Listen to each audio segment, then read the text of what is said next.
So our division statement is our big polynomial, right?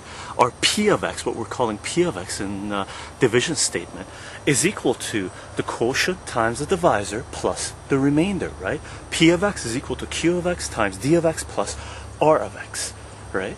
Now, what does this mean? It means this polynomial is equal to this polynomial times this polynomial plus 420. This function is equal to this function times this function plus this function. Graphically, this is what it would look like.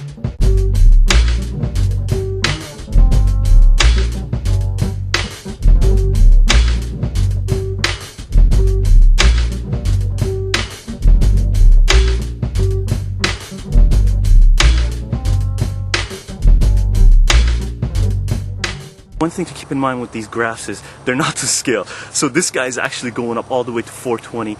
That one's actually 420, a line, horizontal line at y is equal to 420. And these guys are smaller scale. So the scales of the Cartesian coordinate systems on all these is not the same. It's just sort of a presentation of what it looks like, right?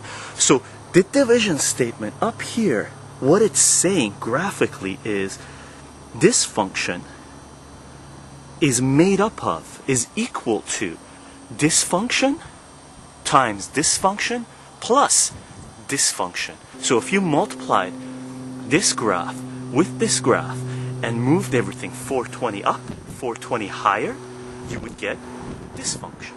Okay? And that's what the division statement is saying here, but we're saying it with terms, with letters, with numbers instead of visually as graphically, right? I hope this makes sense, because this is really what we're getting at. Because polynomials and non-polynomials, basically functions in general, what we're doing is learning the different techniques to break things down and look at their core elements, and mess around with functions. Take a little function from here, take another function from here, combine them and see what happens. Take one function and take another function that we may like, we may want to, that we've used somewhere, right? And it may represent something that we have, right? So taking one function and dividing into another function just to see what the end result is. Is the end result what we want? Is the remainder what we want? Right?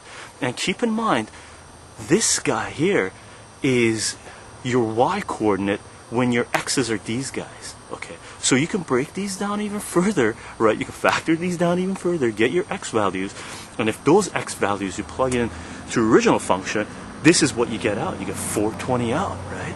So there's a lot here, and it's it's just a graphical way of looking at it, and trying to.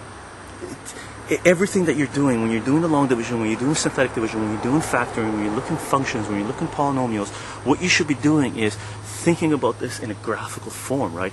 Everything that you're touching, everything that you're working with, in general, is going to be a function, right? As long as we're dealing with polynomials and functions, right? Numbers, no. Numbers are just numbers. Basic operations are just basic operations. But those are building blocks, right? The real number set are building blocks. Variables are building blocks for us to be able to model things in real life and see how things work out. What happens when we combine functions together? What happens when we multiply functions together? What happens when we multiply functions together and translate them over, right? Move them around the Cartesian coordinate system. Do they give us what we want?